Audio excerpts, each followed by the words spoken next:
muchas mentiras sobre el señor Ábrego García y su familia que está llegando desde la Casa Blanca y nosotros estamos tratando de esquivar los hechos, las pruebas, la verdad de este caso. Y la verdad es que el señor Ábrego García es inocente y debe recibir sus derechos bajo de leyes internacionales.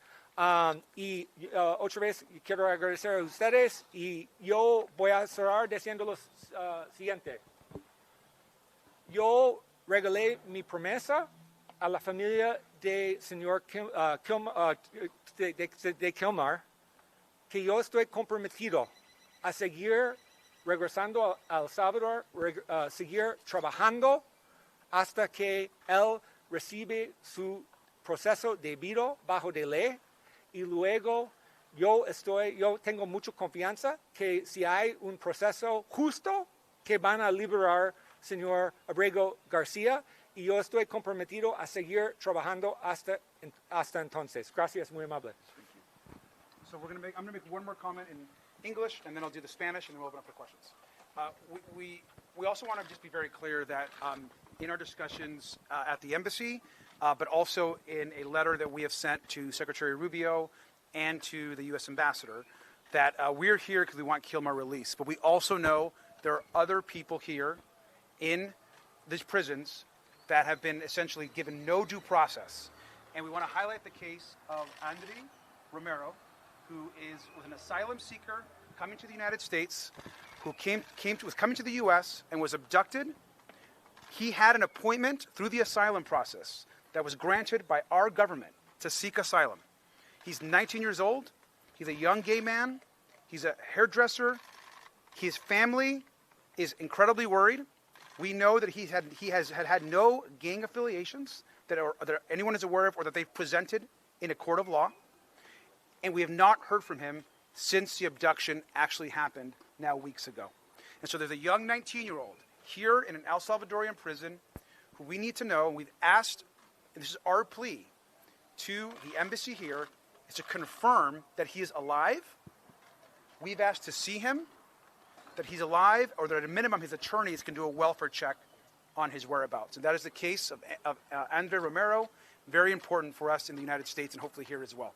En español, más quiero decir, mi nombre es Roberto García, estoy acá con 3 otros congresistas Maxwell Frost, Yasamir Ansari y Maxine Dexter, todos acá de California, de Florida, de Arizona y también de Oregon en los Estados Unidos. Estamos acá porque estamos diciendo al presidente Donald Trump que él tiene que regresar a este momento a Kilmar Ábrego García a los Estados Unidos. La Corte Suprema de los Estados Unidos, 9-0, ha dicho al presidente que él tiene que regresar a Kilmar a los Estados Unidos. Otros cortes en los Estados Unidos también han dicho que él tiene que regresar. Todo eso es bien importante. Y déjeme decir también otra cosa. La administración de Donald Trump también ha dicho que ellos lo mandaron acá y fue un accidente. Que él no debía que venir acá a El Salvador. Fue un accidente, lo tiene que regresar y esa es la razón que nosotros estamos acá y vamos a venir nosotros y otros hasta que Kilmar y otra gente que está acá en El Salvador regresen a los Estados Unidos. So con eso vamos a abrir para any questions. So we'll take any questions and anyone can answer. Are there any questions in English or Spanish? ¿Cuál es la agenda que tienen? ¿Con quiénes se han reunido y con quiénes se van a reunir? So, mira, vamos a decir a la agenda como está pasando, no vamos a decir todo. Hemos tenido un classified conversación con el embajador acá de los Estados Unidos a El Salvador. Hemos hablado con diferentes gente de la embajada. Hemos hablado con la familia de Kilmar Ábrego García, que el abogado ha hecho acá para nosotros. Y también estamos hablando con otros grupos que están trabajando en las áreas de human rights y de que están acá en El Salvador también. Y estamos ready para, si la embajada dice que podemos ir a ver a Kilmar o a Andre, que están bien, también estamos para asistir a hacer eso. Any other questions? Sí.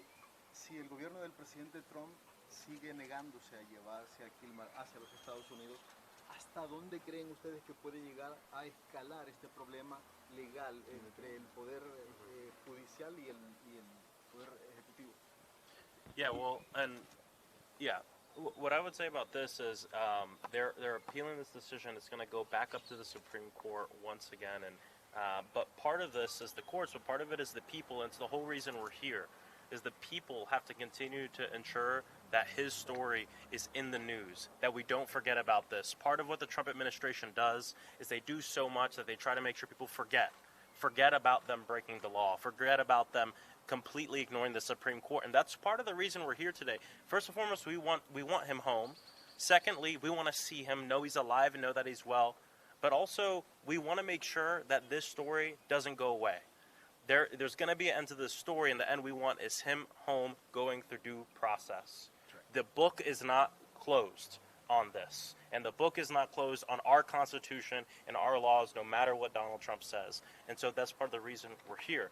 The other thing I want to say, too, that I think is important to mention is we formally requested to see him today. And we were told at our meeting that the government here has denied our request to see him because this is not an official trip, something that both Robert Garcia and I requested from Chairman Comer of the committee that we sit on, which is the Oversight Committee of the federal government. And so, again, we're going to continue to do this no matter what. And like I said before, we're not going to be the last members of Congress and senators that are here to make sure that he's released and that our country is following our laws. Have you had any other contact with the Salvadoran government? We saw President Bukele trolling, essentially, Senator Van Hollen. What comments or interaction have you had with the government? We have some additional meetings this afternoon, which we're not going to get into at this moment. What I will say is that I think we've been very clear that the United States Supreme Court is demanding that the Trump administration work to bring back Kilmar Ábrego Garcia.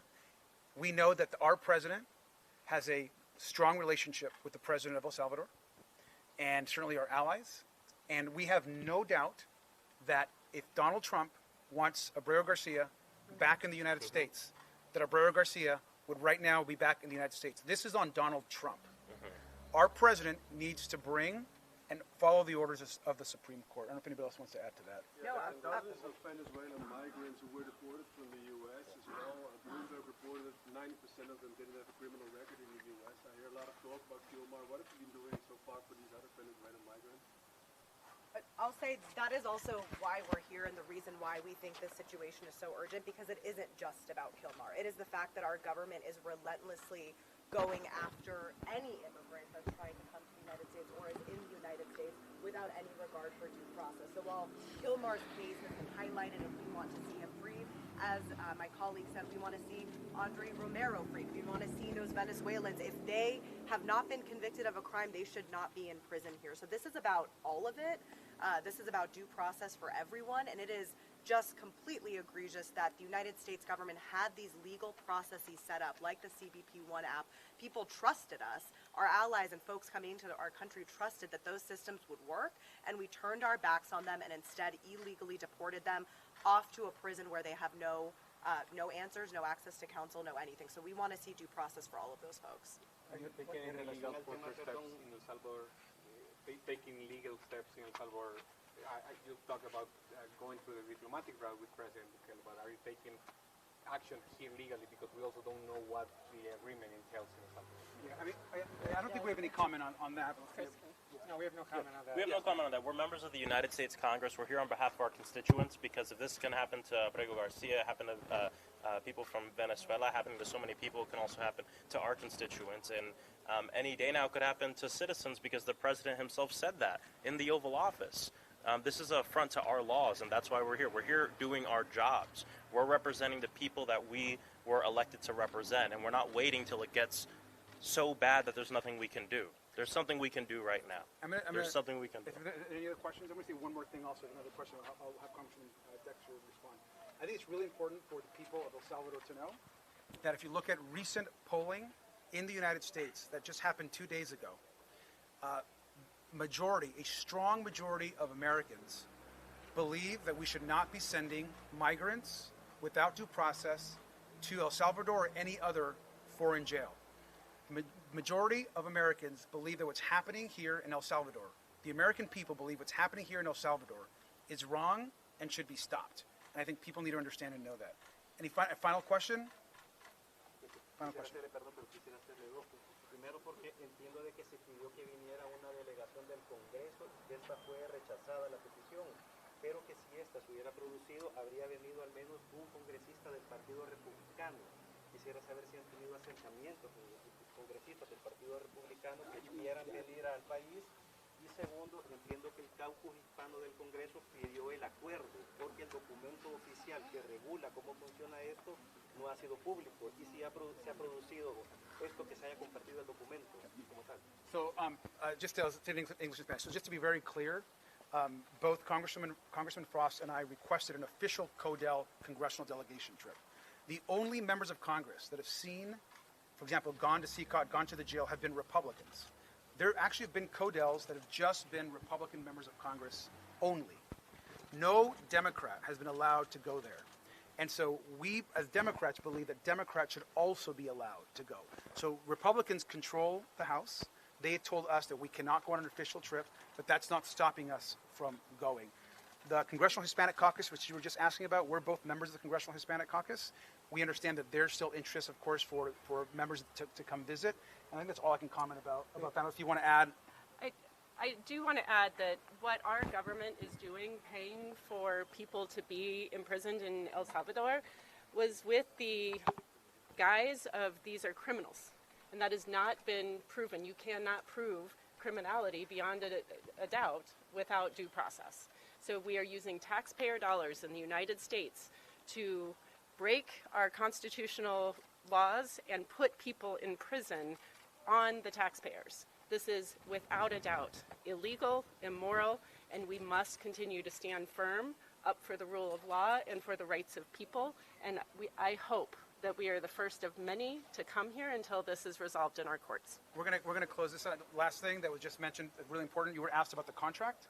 So we members of Congress, we absolutely want that contract between the United States and El Salvador to be made public. So that we should understand what funds are being transferred over to support the prisons, and we should make that public. Y nosotros queremos, en español, queremos que el contrato de los Estados Unidos y El Salvador, para ver qué hemos pagado, qué dinero hemos mandado acá para esta situación y para ver al jail y al prison, tenemos que ver, debe ser público. All right, thank you guys. Appreciate you guys.